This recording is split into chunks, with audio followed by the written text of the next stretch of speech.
Welcome back. Turning now to this morning's Newsmax crime report, a tragic story outside Atlanta where one family is grieving the loss of their daughter and her unborn child. Yeah, the man accused of gunning them down had already been charged in a separate killing years earlier, only to walk out on probation after what critics are calling a sweetheart deal from the prosecution. Newsmax crime correspondent Jason Mattera is here with the story. Hi, Jason. Yeah, Kyle, Charlotte, just a gut-wrenching case. The mom was 40 weeks pregnant, and according to her family, she had just had her baby shower. Police say that on Tuesday, the 23-year-old mother was asleep inside her apartment when a gunman rolled up around 4:45 in the morning and fired 11 shots through her bedroom window, killing both her and the unborn baby.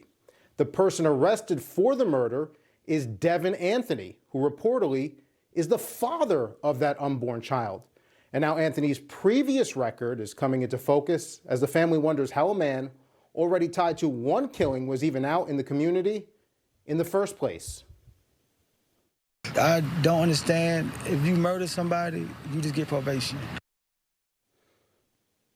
5 years ago, Devin Anthony was arrested on a separate murder charge in Atlanta for the shooting of a 58-year-old man. But the Fulton County DA's office, led by the infamous Fonnie Willis, cut a plea deal that dropped Anthony's murder charge to manslaughter. The sentence signed off by the judge was for 20 years, but 19 of those years were merely probation. A month after that deal, court records show Anthony was already violating the terms of his probation, including multiple failed drug tests and failures to report to the probation office. He was sent to jail for 60 days, but by February was once again walking the street as a free man. 4 months later, a heartbroken family that had just celebrated a baby shower is now planning 2 funerals. He got a second chance. Shakaya doesn't get a second chance. And he shouldn't be allowed a third to do this to somebody else. He shouldn't have never been let out.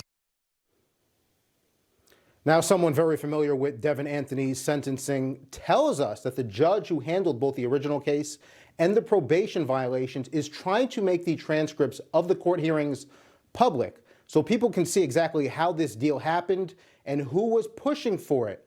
Of course, that's the kind of transparency that is long overdue, especially when it involves plea deals with violent defendants. Kyle, Charla? You know, Jason, you do these stories all too often. It's really, really tragic that this happened.